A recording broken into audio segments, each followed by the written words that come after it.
lalu mulai menunggangi Nishan.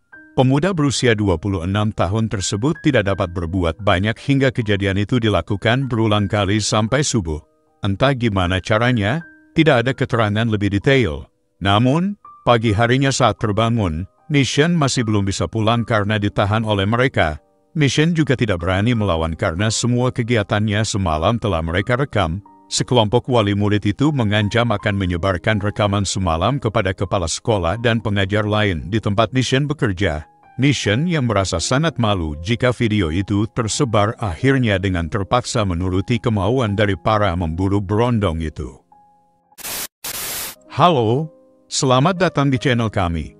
Hari ini kita akan kembali membahas kejadian-kejadian nyata yang mengerikan yang terjadi di dunia ini. Cerita kali ini datang dari daerah Patna, negara bagian Bihar, di India. Disclaimer, terlebih dahulu kisah kali ini kami angkat tanpa mau menyudutkan instansi tertentu. Cerita ini melibatkan sebuah sekolah swasta di negara India, berhubungan sama seorang guru yang tampan, yang harus terjebak dalam lingkaran perangkap wali murid, yang membuatnya tidak bisa pulang beberapa hari dan terpaksa harus terus melayani karena ditekan ancaman dan imbalan. Bagaimana cerita selengkapnya tentang kasus yang satu ini? Langsung saja kita bahas lebih dalam.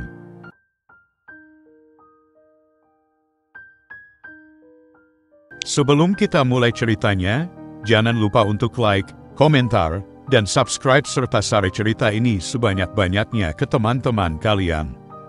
Jadi ceritanya gini, di sebuah kota bernama Patna, di negara bagian Bihar, India.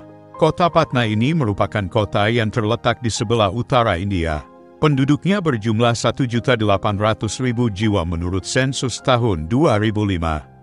Saya kenalkan kamu dengan seorang pria kelahiran tahun 1992 bernama Nissan yang aslinya dari kota Chhapra. Pemuda ini pintar dan penurut pada orang tuanya, bahkan sebagian orang terdekatnya mengatakan Nissan ini sangat polos dan tidak berani membantah orang yang dianggap lebih tua darinya. Pada tahun 2010, Nissan mendapat beasiswa kuliah di kampus Patna dengan jurusan ilmu edukasi, dan lulus 4,5 tahun kemudian. Ia sempat menjadi pengajar les di ibu kota dan kemudian mendapat panggilan sebagai guru cadangan di sebuah sekolah dasar yang berada di daerah Patna untuk mata pelajaran bahasa asing dan juga wakil guru bimbingan.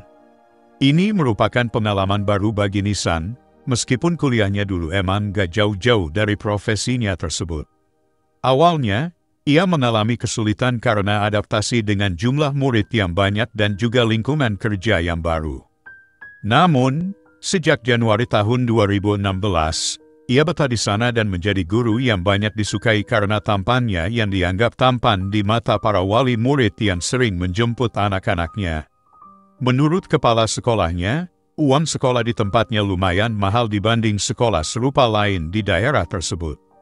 Namun, hal ini berbanding lurus dengan kualitas pengajar dan juga fasilitas mereka. Apalagi sejak masuknya Nissan, diharapkan bisa menambah kreativitas pelajaran tambahan, sebab kebanyakan pengajar di sana kan udah tua-tua. Banyak review bagus dari para siswa mengenai Nissan. Pola mengajarnya nggak membosankan, anak-anak mudah menangkap mata pelajaran, dan kegiatan tambahannya juga memancing rasa penasaran. Pola pikir mereka berkembang dan jadi nggak malas untuk berangkat ke sekolah. Pada bulan September tahun 2016, dengan mengagetkan, Nissan mendapat penghargaan dari yayasan tempatnya mengajar serta para orang tua murid. Meskipun gajinya kala itu masih di bawah guru lainnya, namun karena emang ini passionnya Nissan, dia sangat menikmati pekerjaannya itu. Karena emang bukan pegawai negeri sipil dan statusnya juga masih guru baru, pendapatan Nissan pas-pasan, malah seringnya kurang, uangnya sudah keburu habis sebelum akhir bulan. Nah, biasanya guru sekolah dasar kan emang menguasai banyak mata pelajaran, makanya kemudian pihak sekolah mengizinkan lelaki tersebut untuk mengajar les privat di luar jam sekolah, kalau ada siswa yang berminat untuk menggunakan jasanya sebagai guru les rumah ke rumah.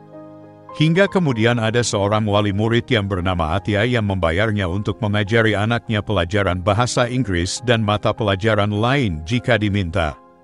Kebetulan putrinya juga murid Nissan di sekolah. kelas 5 sekolah dasar, berusia 11 tahun yang namanya tidak disebutkan. Hal ini berjalan cukup lancar, seminggu 2 kali menjelang petang, dan nampaknya banyak kemajuan dirasa Atia. Anaknya makin mahir dan jago berkembang pesat pengetahuannya. Gak sia-sia bayar Nisan sebagai guru privat. Jika kita mengenal lebih dalam keluarga Atia, suaminya bernama Pranav yang bekerja di dunia pertambangan. Jarang pulang, namun karena memang gaji yang didapat cukup besar jadinya uangnya mengalir banyak ke keluarga. Kelemahannya adalah sang istri, jadi hampir tidak pernah mendapat belayan, makanya Atia merasa kehadiran Nisan, meskipun 2 kali seminggu ke rumahnya, merupakan angin segar, jadi bahan cuci mata dan tiap diajak ngobrol juga selalu nyambung. Jarang ada yang bening di wilayah mereka, kebanyakan pengajar les privat. Kalau tidak ibu-ibu, ya bapak-bapak tua, yang muda kebanyakan merantau keluar dari kota mereka, pergi ke kota besar untuk mencari kerja atau menjadi selebgram. Melihat Nisan yang muda dan berani mengabdikan hidup di dunia pendidikan adalah hal yang langka, terutama bagi mereka yang bukan pegawai negeri sipil. Sampai pada bulan Februari tahun 2017, kenyataannya saat selesai mengajar di rumah Ibu Atia dan asyik ngobrol sampai larut malam, wanita itu mulai berani membiarkan tangannya traveling ke lutut Nisan sampai ke bagian pahanya. Awalnya ditolak, besok-besoknya juga masih ditolak, hingga kemudian dengan janji akan mendapat uang tambahan yang cukup besar, akhirnya lelaki tersebut mau juga. Dia mengaku bahwa dia belum pernah pacaran seumur hidupnya. Dia grogi saat tangan Atia berkeliaran di sekitaran pahanya. Wanita berusia 36 tahun tersebut berusaha menenangkan bilang rileks dan santai aja, nanti duit les bakal ditambah 2 kali lipat. Meskipun badannya bergetar hebat karena ini pertama kali disentuh wanita, akhirnya Nisan mau juga menyerahkan status perjakanya, dan Ibu Atia akhirnya menjadi orang pertama yang mencicipi keperjakaan guru les anaknya itu, walau nampak bingung dan kaku. Tapi kelihatannya Nisan cukup menikmati. Dia cuma berpesan agar tidak ada yang mengetahui hal tersebut, biar jadi rahasia bersama Ibu Atia aja, malu soalnya dia kan profesinya guru dan hal yang terparah bisa-bisa nanti malah dipecat. Ibu Atia pun berjanji mengenai hubungan rahasia ini. 2 minggu setelahnya, perempuan itu minta lagi tapi ditolak, namun minggu berikutnya dikasih lagi oleh Nisan, soalnya diancam bakal dilaporin ke kepala sekolah jika menolak. Ternyata saat tragedi pertama itu diam-diam Atia merekam semua di handphonenya, yang kemudian menjadi penyesalan Nisan. Dulu dia penasaran rasanya bercinta makanya mau aja saat diajakin Ibu Atia, sekarang malah perempuan itu jadi makin berani. Tiap kali jemput anaknya di sekolah suka ngedip-ngedipin mata dan cubit-cubit pinggang yang bikin dirinya risih. Takut dilihat pengajar lain, takut ada murid yang perhatiin dan nelapor pada orang tua atau guru. Bahkan udah berusaha direjek ya saat nelpon pun malah tetap aja Atia nekat sering ngirim chat dengan obrolan seksi dan ngirim-ngirim foto yang menunjukkan bagian tubuh tertentu.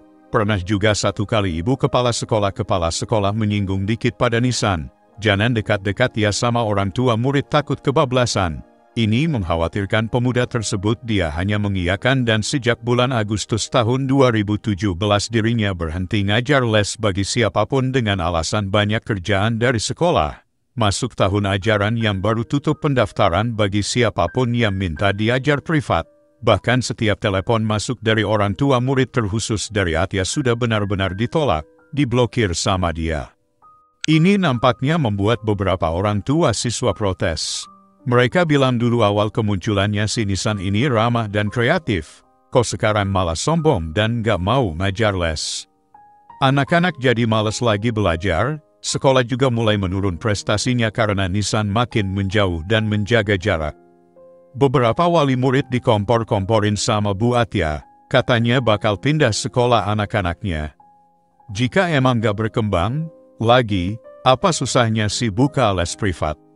Kan dibayar kecuali gratisan. Bu kepala sekolah mulai ngajak ngobrol Nisan, ya memang belakangan jadi makin pendiam dan menjaga jarak dengan murid. Kayaknya cuma mau di ruang guru terus. Dulu mah kreatif, bikin kegiatan di lapangan, acara khusus nyanyi setiap weekend. dan rajin mengunjungi rumah murid dalam rangka sosialisasi di samping ngajar les untuk meningkatkan mutu pendidikan siswa-siswinya. Sekarang mana kok makin males. Padahal baru setahun mengajar udah gak semangat, bahkan Bu Kepala Sekolah ngancam akan mencari guru baru yang lebih kreatif untuk menggantikan Nisan. Inilah yang kemudian jadi bahan pikirannya. Pemuda itu juga sadar ya bahwa dia mulai malas dekat dengan murid-muridnya sejak diajak begituan sama Ibu Atia. Akhirnya, setelah pikir panjang, mau juga ya Nisan bergerak seperti dulu lagi, bikin program after school dan buka les privat demi nama baik sekolahnya. Sejak November tahun 2017, Nisan mulai ngajar les privat lagi, tidak terkecuali pada anak Ibu Atia. Putrinya udah kelas 6 dan bersiap akan menghadapi ujian akhir. Lebih intens kali ini privatnya dan bukan cuma ngajarin bahasa Inggris aja, namun membahas soal untuk hampir semua mata pelajaran, ya semacam persiapan menuju ujian nasional. Beberapa kali juga Ibu Atia mulai memberanikan diri nyentuh-nyentuh, dan Nisan gak berani nolak, terlebih Nisan juga takut kalau videonya dengan Atia bakal dilaporkan ke kepala sekolah. Di sisi lain, Ibu Atia itu wali murid yang cukup berpengaruh, dibiarin sama pemuda itu megang-megang, bahkan saat ditransfer uang. Nisan cukup senang dan mulai menikmati pekerjaan tambahannya itu, sama-sama saling menguntungkan pikirnya, walau ngeri-ngeri sedap ya, terkhusus saat suaminya pulang berlayar pada tahun baru Januari tahun 2018. Nisan ngajarin anaknya, Ibu Atia suka main mata ke dia, ngeri kalau Pak Pranaf lihat, malah si Nisan yang bisa-bisa kena pukul.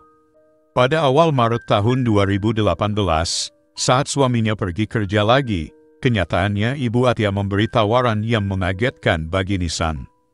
Wanita itu bersama 3 teman lainnya yang juga orang tua siswa di sekolah mengajaknya untuk bersenang-senang dengan bayaran yang sudah ditentukan, mereka iuran, dan katanya akan mentransfer sejumlah besar uang. Mereka ngajakin pesta dewasa di hotel melati sekitar sana, sebab ibu-ibu itu pada gemes sama Nisan dan udah tahu mengenai hubungannya bersama Atia. Nisan sempat ngamuk gak terima, dia marah sama Atia, katanya gak bakal bocorin mengenai hubungan mereka. Kok bisa ada wali murid lain yang tahu? Dia bisa malu, gimana kalau salah satunya ada yang lapor pada kepala sekolah? Bisa bahaya, bisa dipecat, dan mempermalukan nama sekolahnya. Namun, Atia bilang bahwa teman-teman satu cycle-nya itu nggak bermulut ember kok. Mereka juga beberapa kali pesta dewasa tanpa ketahuan. Pokoknya aman. Namun tetap saja Nisan menolak dan nggak sanggup lah kalau harus 1 lawan 4, gila aja. Sampai akhirnya Ibu Atia bilang, ya udah, kita berdua lagi lah di hotel ya Sabtu nanti. Setelah ditransfer sejumlah uang, mau juga pemuda itu datang malam minggu, di bulan Maret tahun 2018, dan bertemu hanya dengan Atia seorang di kamar yang sudah ditentukan. Namun, menjelang jam 10 malam, tiba-tiba badan Nisan kaku. Dia kayak nggak bisa bergerak, dan Atia menidurkannya di atas kasur. Beberapa menit kemudian, 3 orang wanita lain pun muncul, dan wajah-wajah ini dikenal sama Nisan sebagai ibu-ibu dari muridnya. Semua pada ketawa dan menyuruh pemuda itu tenang aja, nggak usah marah dan berontak, cuma pengen have fun aja, janji nggak bakal ada yang tahu. Dan beneran, Ibu Atia, Ibu Sneha, Ibu Anjali dan Ibu Trisa mulai membuka baju Nisan lalu mulai menunggangi Nisan. Pemuda berusia 26 tahun tersebut tidak dapat berbuat banyak hingga kejadian itu dilakukan berulang kali sampai subuh. Entah gimana caranya, tidak ada keterangan lebih detail. Namun, pagi harinya saat terbangun, Nisan masih belum bisa pulang karena ditahan oleh mereka. Nisan juga tidak berani melawan karena semua kegiatannya semalam telah mereka rekam. Sekelompok wali murid itu mengancam akan menyebarkan rekaman semalam kepada kepala sekolah dan pengajar lain di tempat Nisan bekerja. Nisan yang merasa sangat malu jika video itu tersebar akhirnya dengan terpaksa menuruti kemauan dari para memburu berondong itu. Singkat cerita Nisan yang selama 3 hari merasa dieksploitasi merasa tidak tahan lagi, dan nekat menerobos pulang sendiri dan segera melaporkan pada pihak kepolisian mengenai perlakuan para wanita tersebut. Laporannya diterima, meski pihak berwajib merasa aneh dan gak pernah menindaklanjutinya. Sebab gak ada bukti kuat, semua hanya berdasarkan cerita dari mulut Nissan. Bahkan saat tahu dia menerima sejumlah uang nominal besar, polisi mikir si Nissan ini mungkin pria bayaran. Hal itu diceritakan pada kepala sekolah yang lumayan terkaget, ya, khususnya setelah membaca histori chat antara Nissan dengan Ibu Atia. Tapi tetap aja, Bu Kepala Sekolah bilang, suruh lapor polisi, udah nggak ditanggapin, disuruh tunggu nggak tahu sampai kapan. Ini bikin Nissan sakit hati sebab ngerasa nggak ada yang percaya sama ceritanya. Dia bahkan kemudian mentransfer balik uang yang diterima kemarin ke rekening Atia. Namun, wanita itu cuma ketawa dan bilang Nissan sebagai cowok lemah, berlebihan, gak gaul, cuma gitu aja namuk dan ngancem lapor polisi. Banyak kok di luaran sana pria bisa dibayar, dan para ibu itu sering melakukannya. Namun tetap aja Nissan gak terima. Makanya, pada Senin malam, di bulan Maret tahun 2018, tetap ia datang untuk ngajar anak Ibu Atia les privat, dan setelahnya nekat naik ke lantai 2 rumah mereka, masuk langsung ke kamar wanita itu lalu mengunci pintunya. Ibu Atia sempat ngomong, "Tunggu, anakku tidur dulu masih jam 8 ini." Ternyata Nissan langsung meninju wajahnya hingga tersungkur, lalu menekan bantal sekuat tenaga pada wajah Ibu Atia, sampai wajahnya membiru dan berhenti bernafas. Kemudian, diambil bantal lainnya dan dibekap selama beberapa menit sampai wanita itu tidak bergerak. Setelahnya, Nissan pulang ke rumah. Anak Ibu Atia dan asistennya kaget lalu nelpon ambulans. Dia dinyatakan menghembuskan nafas terakhir di rumah sakit di usianya yang ke-36 tahun. Setelah itu, atas penyelidikan pihak berwajib, Nissan pun diamankan oleh kepolisian. Singkat cerita dari hasil investigasi hanya sang kepala sekolah sebagai pihak yang benar-benar berjuang untuk kebebasan Nissan. Dia berusaha menjelaskan pada pihak berwajib dari awal cerita, bagaimana Ibu Atia dan circle-nya coba untuk menggoda karyawannya itu. Dia tunjukkan histori chat dan kertas laporan polisi mengenai hal yang menimpa Nissan. Bagaimana petugas tidak berusaha memproses pengaduannya, bahkan bersama sang pengacara yang membela Nissan. Mereka berusaha mendapatkan daftar nama yang check-in dan CCTV hotel pada minggu lalu, saat Nissan dimainin oleh 4 orang ibu yang merupakan wali murid. Inilah motif sebenarnya hingga membuat banyak kalangan kaget, termasuk orang tua Nissan yang datang dan bilang bahwa putranya anak yang baik, gak mungkin ada asap tanpa api. Mereka yakin bahwa yang dilakukan Nissan adalah dampak dari perbuatan yang sudah tidak bisa ditolerir. Si pengacara pun berhasil membawa semua ke meja pengadilan. Beberapa orang dari pihak hotel menyatakan bahwa memang benar ada pemesanan atas nama Atia yang diperuntukkan bagi 4 orang tamu. Mereka juga sempat kaget yang datang, soalnya 5 termasuk Nissan. Bahkan cleaning service lantai 2 bilang sempat mendengar suara pria menjerit dari kamar tersebut tapi dihiraukan karena nggak mau mengganggu. Namun, setelah 3 hari setelahnya si cleaning service sempat ketemu lagi sama Nissan yang nangis dan bilang mau ke kantor polisi. Disitulah dia curiga telah terjadi hal yang terlarang di kamar tersebut beberapa hari belakangan. Malah si cleaning service berhasil mengidentifikasi 2 dari ibu-ibu itu meski nggak tahu namanya, dari warna rambutnya aja. Sampai akhirnya ditangkaplah 3 orang emak-emak yaitu Sneha, Anjali dan Trisa. Dan saat diinterogasi secara terpisah, hanya 2 di antaranya yang mengaku. Sisanya baru berani ngomong terbuka setelah dipertemukan secara bersamaan. Semua berkata bahwa yang terjadi di hotel atas ajakan Atia, bilangnya si Nissan ini gampang, kuat dan keras serta tahan lama, yang kemudian bikin ibu-ibu ini jadi ikut penasaran, kemudian patungan uang dilakukan demi ngasih bayaran pada guru favorit mereka tersebut. Uang yang terkumpul cukup besar, hitungan 6 kali gaji bulanan Nissan, akan tetapi yang ditransfer ke Nissan cuma setengahnya. Belakangan mereka juga baru sadar Atia menggunakan obat bius di malam kejadian agar pemuda itu tidak bisa melawan. 3 wanita ini ngaku salah dan siap menerima konsekuensi perbuatannya. Bahkan setelah kasus ini mencuat, ada seorang pemuda yang hadir di pengadilan dan bersaksi bahwa dirinya pernah juga dikerjain oleh 4 ibu-ibu ini dengan cara dibius melalui air minum. Nissan bilang dia mendendam sebab perlakuan Ibu Atia yang seenak aja. Udah sering ditolak namun berhasil mengancam, yang bikin dia ketakutan. Demi nama baik dirinya dan sekolah, jadi sering dikerjain sama wali murid tersebut. Bahkan pihak berwajib pun gak mau menindaklanjuti laporannya, hingga tiba saatnya selesai ngajar langsung nekat masuk ke kamar Ibu Atia untuk menuntaskan dendamnya, hingga Ibu Atia pun kehilangan nyawa. Sementara petugas polisi yang menerima pengaduan bilang bahwa mereka bukannya cuek sama laporan Nissan, namun tiap tindakan harus punya bukti. Ini kan gak ada sama sekali, apalagi ketahuan bahwa Nissan menerima uang seminggu sebelum kejadian di hotel. Dia pun datang ke sana sesuai keinginannya sendiri, harusnya nolak aja.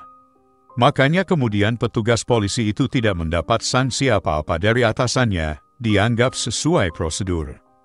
Mereka juga memperlakukan Nissan dengan baik, tidak meledek atau memusirnya, sampai pada hasil keputusannya pada September tahun 2018. Hakim di Pengadilan Tinggi Wilayah Patna menyatakan bahwa Nissan bersalah atas tuntutan yakni pembelaan serta main hakim sendiri. Lelaki berusia 27 tahun tersebut mendapat ancaman hukuman 8 tahun penjara dan maksimal 25 tahun kurungan. Sementara Sneha, Anjali dan Trisa terkena pasal penodaan dan perbuatan tercela, masing-masing mendapat hukuman 35 bulan penjara. Apa pelajaran yang bisa kita ambil dari kisah ini?